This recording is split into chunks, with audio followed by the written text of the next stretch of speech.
call a woman a dog? Well, to explore the answer to this question, I'd like to share with you just a snippet of a class that I teach called Jesus Christ and Women in the New Testament. And in week 10, we explore the Syrophoenician woman, or sometimes known as the Canaanite woman, and her interaction with Jesus. Before I go into this question, I first feel like it's important to understand how is it that the Jews perceived the Gentiles at this time. So the Jews considered the Gentiles to be so unspiritual that just being in their presence would make them ritually unclean. And sometimes they would even call them dogs, meaning a stray or a wild dog, just dirty and running around. And that's how they would refer to the Gentiles. So in this story, Jesus, we learn in Matthew chapter 15, verse 21, it says, then Jesus went thence and departed into the coasts of Tyre and Sidon. So essentially, he's going to the very edge of Israel and going on vacation or to get some rest. And that's when this woman comes and finds him.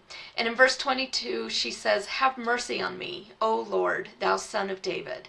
My daughter is grievously vexed with a devil. She's seeking for help for her daughter. And in verse 24, Jesus uses a metaphor and says, I am not sent but unto the lost sheep of the house of Israel. Essentially what he's saying is, my ministry is for the people of Israel. And she's outside of that boundary. He then uses another metaphor to explain this further and says, it is not meet to take the children's bread and to cast it to the dogs.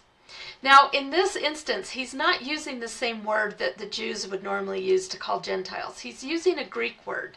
And this word means like little dog. Sometimes it's translated as puppy or a house dog. Anyway, a dog that would be cared for.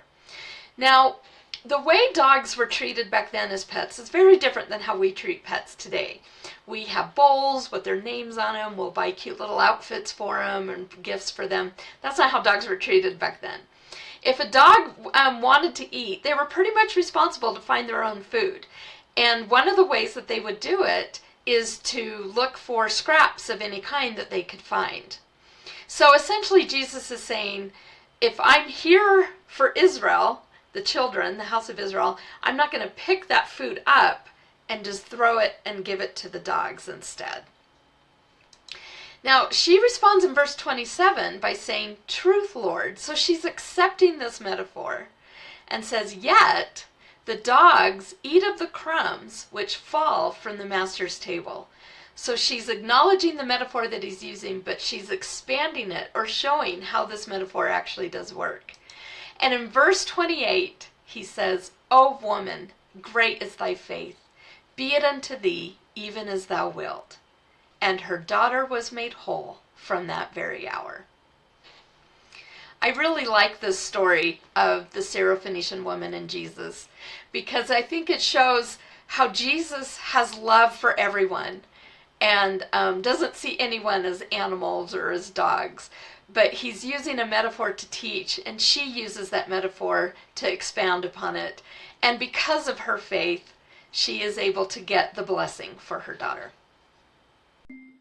Well, I hope you liked this video. If you haven't already, jump over to timesoffaith.com where you'll find lots of more information. And you can also join the Facebook discussion group where everyone can talk about what they're currently studying and learning. And you can also follow me on Instagram. And I have a monthly newsletter where I'll share tips, tools, and whatever research I'm currently working on. All the links for this is in the description below.